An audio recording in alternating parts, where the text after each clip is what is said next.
አስደንጋጭ ድርጊት በአዲስ አበባ እየተፈጸመ በመሆኑ ጥንቃቄ አድርጉ ተባለ።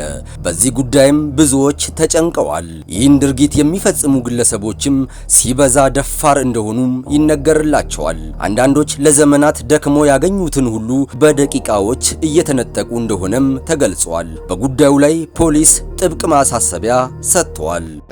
አንተ ታውቃለህ ብዬ ነው የገባው። 9 ሰዓት ሌሊት እንጀራ ለመጫን ሲወጣ ነው ያጣዋት። ቀን ስራውዬ ማታ ማሳደሪያ ቦታ አሳደርኩና ጧት እንደለመድኩት ሳይ መኪናውም የለም። እኔም ባለቤቴም ተነስተን ደንግጠን ደወልን። መኪናው ተሰረቃለ።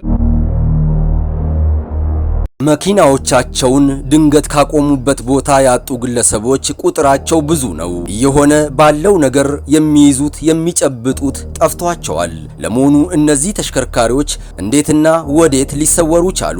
ይህ ምላሽ ያላገኘና ለብዙዎችም ጥያቄን የፈጠረ ክስተት ነው። አሁን ላይ ጉዳዩ እጅግ በጣም አሳሳቢ በመሆኑ ፈጽሞ መዘናጋት አያስፈልግም። ከዚህ ጋር በተያያዘ የአዲስ አበባ ፖሊስ በርካቶችን በቁጥጥር ስር እያዋለ እንደሚገኝ አስታውቋል። ነገ ደርሶባችሁ ከማልቀስ ዛሬ ላይ የችግሩ ሰለባዎችና ፖሊስ የሚናገሩትን በመስማት ራስን መጠበቁ አይከፋም። የተሽከርካሪ ባለንብረቶቹ ይሆናል ብለው ያላሰቡት ነገር በመሃል አዲስ አበባ በመፈጸሙ መደናገጣቸውን ይናገራሉ። ቀን ስራ ውለው ምሽት ላይ መኪናቸውን በሚኖሩበት አካባቢም ሆነ መኖሪያ ቤት በራቸው ላይ ሊያሳድሩ አቁመው በሄዱበት አጋጣሚ የሰሙትን ነገር ፈጽሞ ማመን ተሳናቸው። ግለሰቦቹ በወቅቱ የነበረውን ሁኔታና የተሰማቸውን ስሜት አጋርተውናል። ቀን ስራውዬ ማታ ማሳደሪያ ቦታ አሳደርኩና ጧት እንደለመድኩት ስነሳ ወደዛ ልሄድ ሳይ መኪናውም የለም። ጥበቃዎቹም በቦታ ላይ ነበሩ። መኪናው እንደዛ ነው ልጠፋቻለሁ። ከዛ ሳጣ ጎረቤት አንኳኳውና ጎረቤት ጠየቁ። የጥበቃዎቹን ስልክ ደወልኩ። ጠፋብኝ። በጣም ነው የደነገጥኩት። ሹፌሩ ደውሎ ነበር የነገረኝ። መጀመሪያ ሹፌሩ ነበር ወደ ፖሊስ ጣቢያ ሄደው፣ እኔ ትንሽ ቆይቼ ነው የመጣው ወደዛ ሄድኩት ከፖሊሶች ጋር። ቤት በር ላይ እያመሸው ገባለሁ። አድዋ ድልድይ ትንሽ ቤት አለችኝና ከሷ ስራ ከጨረስኩ በኋላ ወደዛኛው ወደ መኖሪያ ቤታችን እንሄዳለን።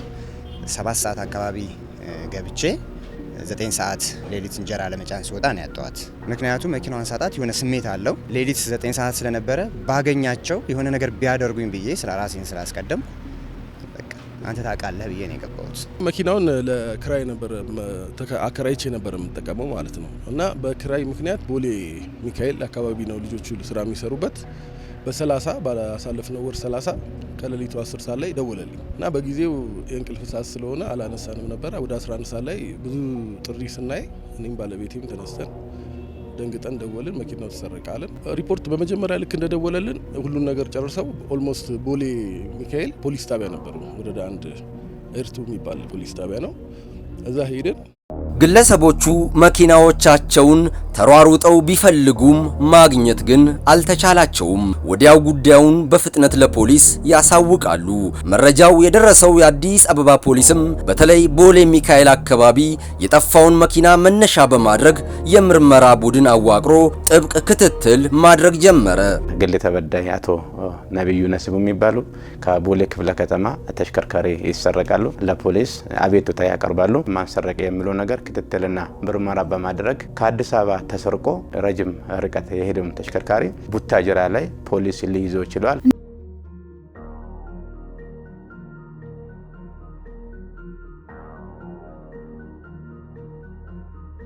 በድርድር የተገኘ ነው እንጂ ወደ ገንዘብ አልተቀየረም። ፖሊስ በፍጥነት ምርመራውን በማጠናቀቅና ክትትል በማድረግ ተሽከርካሪ ላይ በአፋጣኝ ሁኔታ የደረሰበት በመሆኑ ተሽከርካሪ ተሽጦ ሌላ ሰው እጅ ሳይገባ ነው ፖሊስ ሊቆጣጠረው የቻለው።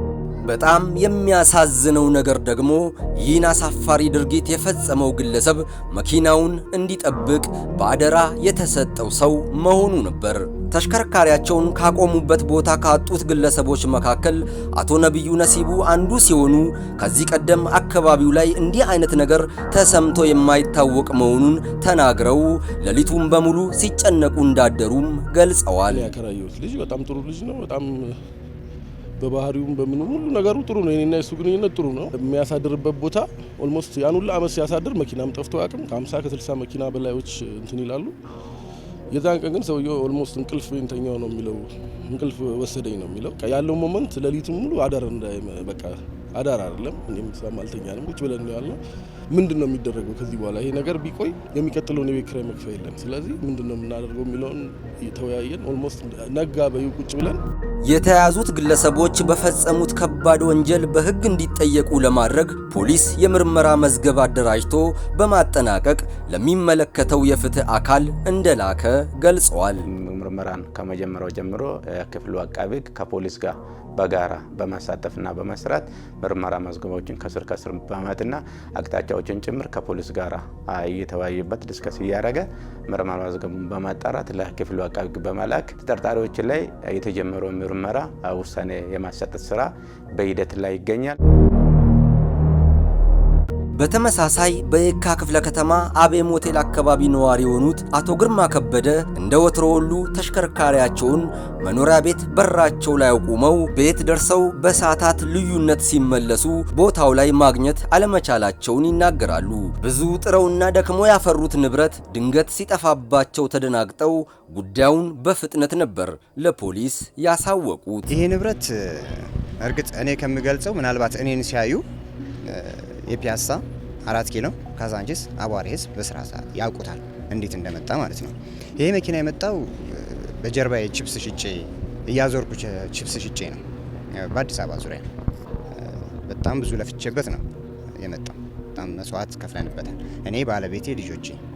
ባለቤቴ ሌሊት ትሰራለች፣ እኔ አዙሬ እሸጣለሁ እና የቤተሰቤ የጥምር ልፋት ውጤት ነው። የዋጋ ግምቱ 1,500,000 ብር የሚያወጣውን መኪና ከግቢ ውጭ አቆሞ ወደ ቤት የገባ ሲሆን በወቅቱ ማንነቱ ባልታወቀው ተጠርጣሪ መኪና ተሰርቆ የተወሰደና የግል ተበዳይ መኪናውን ለማውሰድ ሲመጣ መኪናውን ያጣና በአጠገቢያ ባለው ክፍለ ከተማ ወይም ወረዳ ላይ ሄዶ ፖሊስ ጣቢያ ያመለከተ ሲሆን የግል ተበዳይ አቤቱታን በመቀበል ምርመራ ስራውን ጀመረው። ፖሊስም መኪናው ስለመጥፋቱ መረጃው ከደረሰው ሰዓት ጀምሮ ድርጊቱን ማን እንደፈጸመውና የተሰረቀው መኪና የት እንደደረሰ ለማወቅ የምርመራና የክትትል ቡድን በማዋቀር ወዲያው ነበር ወደ ስራ የገባው። ከብዙ ጥረት በኋላም የተደበቀው እውነታ ሊጋለጥ መቻሉን ፖሊስ አስታውቋል። በክትትልና በምርመራ ቡድን በተደረገው በበርቱ ክትትል የግል ተበዳይ መኪና ከአዲስ አበባ ወጥቶ ክልል ላይ የተገኘና በተደረሰው መረጃ የግል ተበዳይ መኪናውን ከቡታጀራ ከተማ የተያዘና ከክልል ወደ አዲስ አበባ በማምጣት ምርመራ በማጣራት የግል ተበዳይ መኪናውን ሕጋዊነቱን በመረጋገጥ መኪና የሱ መሆኑን ሻንስና ሞተር ቁጥሩ ተመርምሮ ኤግዚቢት በማድረግ ለግል ተበዳይ መኪና የተመለሰ መሆኑን በስንት ልፋት የገዙት ተሽከርካሪያቸው በመጥፋቱ ከፍተኛ ሐዘንና ተስፋ መቁረጥ ስሜት ውስጥ ገብተው የነበሩት አቶ ግርማ ባልተጠበቀ ሁኔታ መኪናቸው መገኘቱ ሲሰማ ከሳቸው በላይ የአካባቢው ነዋሪ መደሰቱን ይናገራሉ። ምን ልበልሽ፣ የደስታ ገደብ የለውም። ማመን አልቻልኩም ነበር ፎቶዋን እስካይ ማለት ነው። ከኔ የበለጠ ግን የእውነት ነው የምነግርሽ የአካባቢው ሰው ደስታ ከኔና ከቤተሰቤ በላይ ነው የእውነት። በለሚ ኩራ ክፍለ ከተማ ፊጋ አካባቢ ወረዳ 8 አስተዳደር ፊት ለፊት ምሽት ላይ በድጋሚ ተሽከርካሪ መጥፋቱ ፖሊስን ግራ ያጋባ አጋጣሚ ነበር። 2,200,000 ብር የሚያወጣውን መኪና አሽከርካሪው መኪና ማሳደሪያ ላይ አቆሞ ወደ ቤት የገባ ሲሆን በተመሳሳይ ቁልፍ መኪናውን ከቆመበት ቦታ ሰርቆ የወሰዱና ምርመራ ላይ ያለው መሆኑ ፖሊስ አሁንም ደከመኝ ሰለቸኝ ሳይል ከቆመበት የጠፋውን ተሽከርካሪ ለማግኘት ጥረቱን አጠናክሮ ቀጠለ።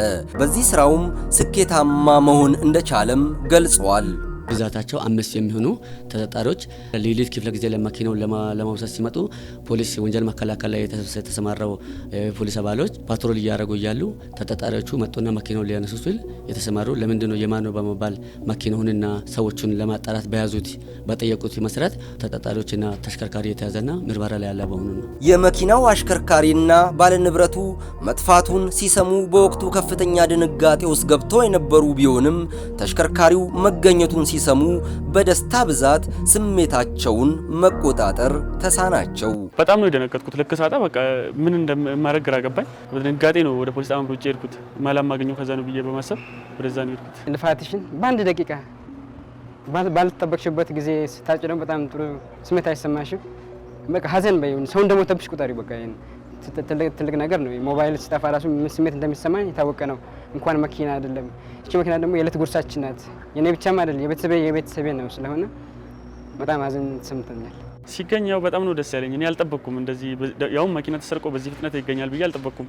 አንድም በወሬም እንደምናውቀው መኪና ሲሰረቅ ይበታተናል፣ ሞተሩ ቻንሲ ምናምን ወላልቆ ይሸጣል በሚለው በጣም ትልቅ ስጋት ውስጥ ነበርኩ።